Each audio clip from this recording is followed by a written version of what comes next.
Maple sugaring in Vermont is big business, and its history dates back to early Native American settlers. In order to keep the maple business thriving in the state, Vermont's youth need to be a part of the process. Rutland High School is using maple sugaring as a teaching tool for this year's freshman class. From tapping trees to learning about Robert Frost, teachers are working together to create a unique experience for students.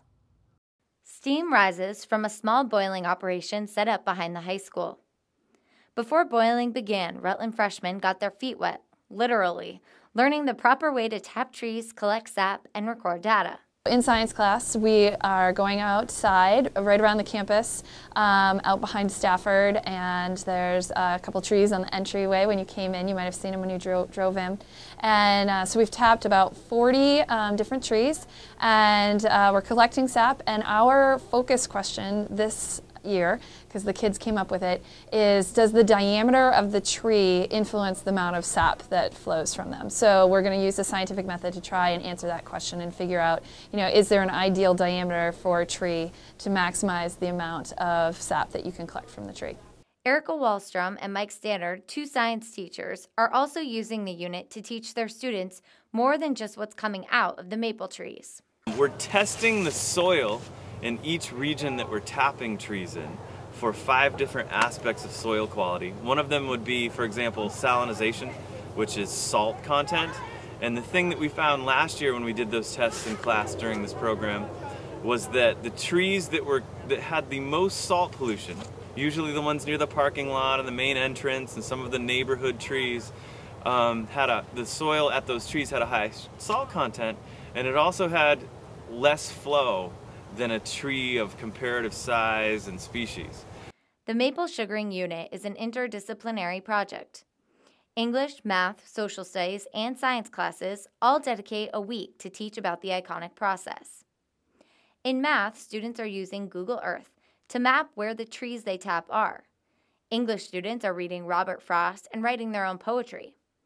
Social study classes are looking into the recent court case in Canada where thousands of gallons of maple syrup were stolen.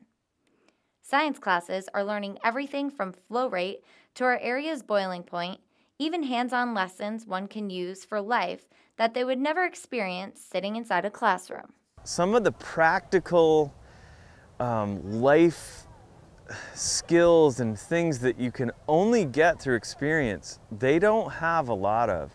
The majority of my students have never held a hammer.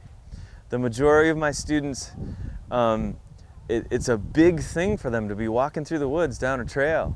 And for me, that's different because I grew up doing this kind of thing, and I'm really glad I can bring that to them. Students tell us this unit is a lot of fun and giving them a good grasp on Vermont's maple business. For a group of freshman ladies, collecting sap has helped put things in perspective. People that actually do this for their life, for like a business, I can't imagine how much sleep they get. It's not only tapping trees and collecting sap that has students pondering the amount of time sugar makers spend boiling. The sugar content can be really low and you think you'd have so much, but when you boil it, you only have like an ounce. Yeah. And at first, you might think it's not fun, but actually, it really is. It's a lot of fun. And I didn't think it was going to be like as much work as it really is. Teachers tell us the unit is really helpful to show students different variables Vermont's sugar makers face. Here's another question. The density goes from being 8 pounds per gallon to being 11 pounds per gallon. Why? What causes that boiling point elevation? What causes that density increase? In addition to density, temperature is key to how much sap runs and how much syrup one can produce. Freezing nights and warm days yield the most sap runoff. Students tell us they were surprised to realize sap is actually a clear fluid. Today in class we actually handed out Dixie cups and we drank the sap straight from the tree, which, I'd never done it before, and it was great. It tasted good. One kid was like, "Oh my gosh, it comes out clear. I thought it was going to be brown when it came out." So there's all these little lessons that happen that are not in the textbook and that are not written up in our state standards, but are valuable.